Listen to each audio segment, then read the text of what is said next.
Okay, now a couple of people have been asking this question about a word. This is a very Wits word called CoE. It's an acronym for cost recovery. Recovery. Cost recovery. So I've talked about direct and indirect costs. Remember I said for this workshop, our tea and lunch is a direct cost because it's for this workshop.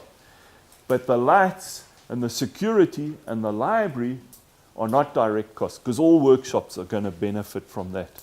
Those are indirect costs. So here's another example.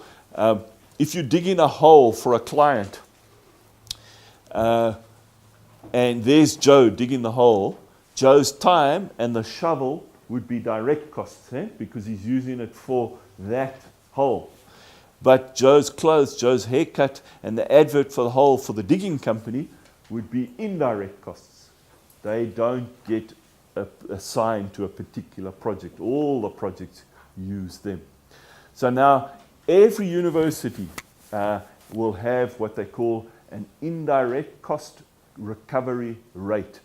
Because to work out how much electricity are we using, how much of the security costs are we using is impossible. So the financial people calculate that behind the scenes and they come up with a number that has to be approved by government, by the way. It has to be approved, our calculation. So our number at WITS currently is 25%. So the cost of running the budget is the direct cost, R1,000,000, but then you've got to add 25%, 250,000 Rand for the indirect costs to cover the electricity and the security and the library, etc., etc. That's what an indirect cost, that's a CoE. Now, some funders will pay for it and some funders won't pay for it.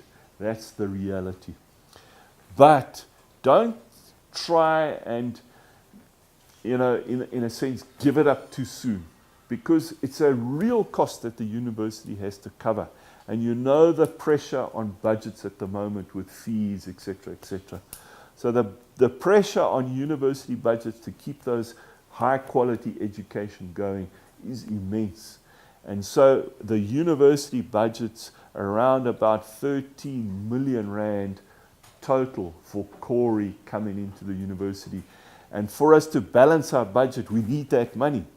So, a lot of academics talk about a tax. It's being used, unfairly by the university.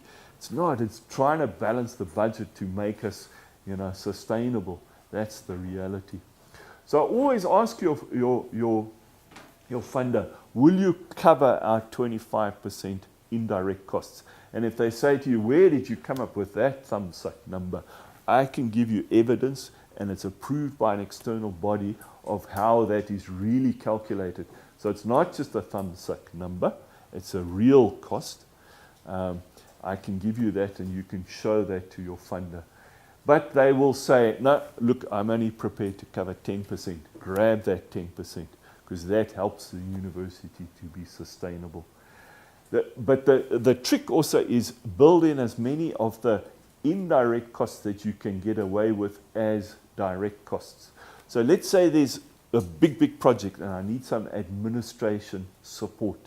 That you can put the cost of that under the labor line as a direct cost rather than just trying to give it covered by the indirect cost. Okay.